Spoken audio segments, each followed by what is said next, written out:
The story always ends the same, and there's nothing you can do to change it.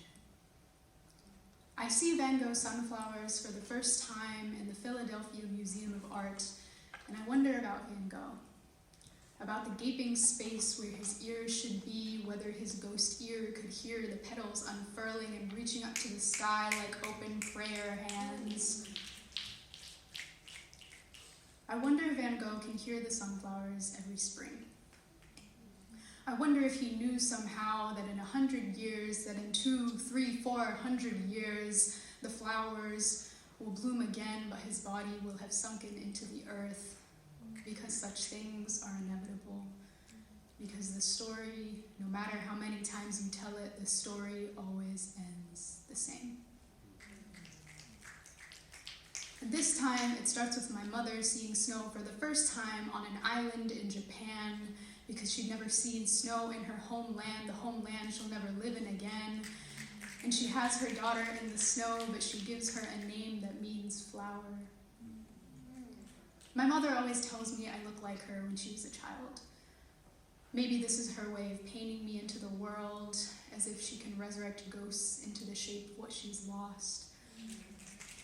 Because the story always ends the same. And this time, every time, it ends with me loving again and wondering why any of it matters, pouring myself into people who don't exist anymore, hoping I can remake them into recognition, hoping I can remake a now stranger into someone who once loved me, with the shards of the soul remaining in me, with the scraps of love eaten by time, but the story always ends the same. It's why these days I only really ever write when I cry, or when I feel myself getting older, pumping out blood through the tips of my fingers and trying to mold it into words, something like desperate corporeal finger painting, hoping I can shape it into something I can understand, something that will last.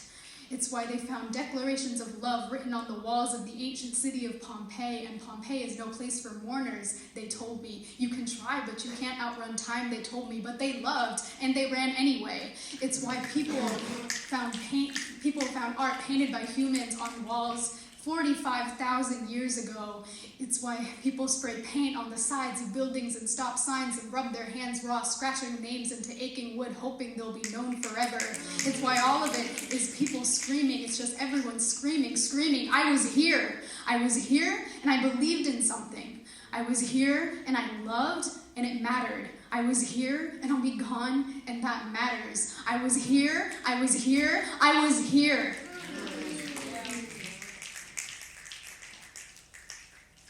And I hope that when I die, I can still hear the flowers every spring. I have to believe. I search for the meaning in the flowers every spring, because I have to believe meaning can be found in everything, even in art that outlasts the artist, even in places you'll never see again, even in love for people who don't exist anymore, even in the years that pass me by, even in the flowers that die after spending a few months praying to the sky. The story always ends the same, and there's nothing you can do to change it. The story always ends the same, and it's worth it every time.